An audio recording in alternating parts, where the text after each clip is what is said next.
LGBT in 3, brought to you by our good friends at Rockland Trust for Boston Spirit Magazine. Hi there, I'm Randy Price, and here we go with some of the top LGBT stories of the week. We do it in 3 minutes.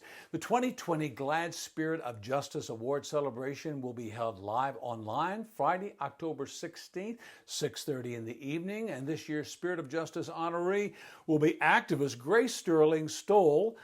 Grace is the executive director of Boston Alliance of LGBTQ Youth, Bagley as we call it. Spirit of Justice Award is given annually to an individual with a lifetime's body of work striving for social justice. Bagley now celebrating its 40th anniversary. It's a nationally recognized model of LGBTQ youth leadership and community development. The organization has served more than 30,000 young people since 1980, and I've actually been to many of the Bagley proms over the years, so congrats from me to you, Grace. And normally a lot of people come to this event in Boston, but this year, because it's online, even more people all across the country can participate. And before the live program, folks have the option to meet and greet in online rooms. For event tickets and details, you can go to glaad.org/events/2020 SOJ, or you can visit bostonspiritmagazine.com. We have more information there. U.S. Congresswoman Ayanna Pressley is going to be receiving AIDS Action's 2020 Betty Burns Award during AIDS Walk Boston's virtual festivities, and those are on October 18th. The Betty Burns Award is named after the late, great Betty Burns, a dedicated supporter of AIDS Walk Boston. For me personally, Betty was a wonderful person who I got to spend some time with at many of the AIDS walks and runs. She was dedicated to that cause, having lost her son John to AIDS.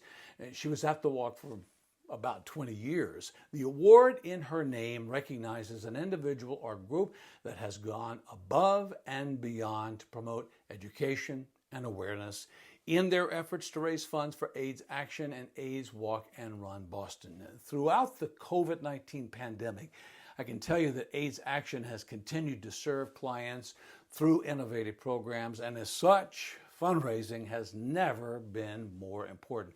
For details on the celebration of Congresswoman Pressley and all about the festivities, you can go to walk.aac.org. October is LGBTQ History Month. The Human Rights Campaign is marking it by honoring today's out and proud candidates running for office this year. Along with many emerging leaders across the country, HRC included a select few of their previously endorsed trailblazers in the lineup of 2020 honorees, and U.S. Representative Chris Pappas of New Hampshire is one of them. Pappas, the first openly gay person elected to Congress from New Hampshire, serves as a co-chair of the Congressional LGBT Equality Caucus, among other numerous congressional committee assignments. Elected in 2018, he's running for re-election on November 3rd. Pappas and Granite State Senator Jeanne Shaheen were among HRC's very first 2020 endorsements. That was way back in May. And finally this week, Supreme Court Justice Clarence Thomas issued an opinion this week that repeatedly attacked the 2015 Supreme Court decision which legalized marriage equality in all 50 states. Thomas was supported in his opinion by Justice Samuel Alito.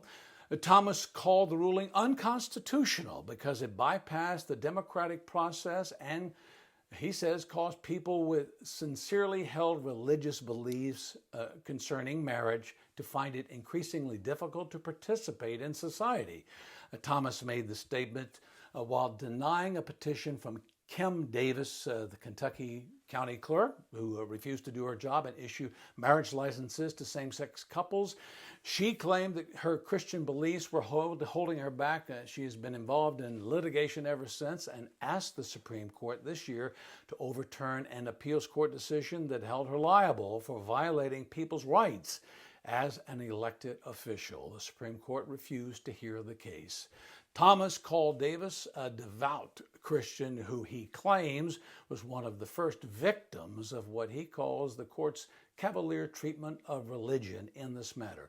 He wrote that now Christians who oppose LGBTQ equality are being branded as bigots. And there you have it. You're up to the minute on this week's news. brought to you this week by Rockland Trust. Share the news on your page. And if you haven't, be sure to like the Boston Spirit page so you get these things first thing every Friday morning. I'm Randy Price, and I encourage you to encourage everyone you know to vote. All of our voices will be heard. At Rockland Trust, we celebrate inclusiveness and respect the full diversity of all our colleagues and communities. We truly believe each relationship matters.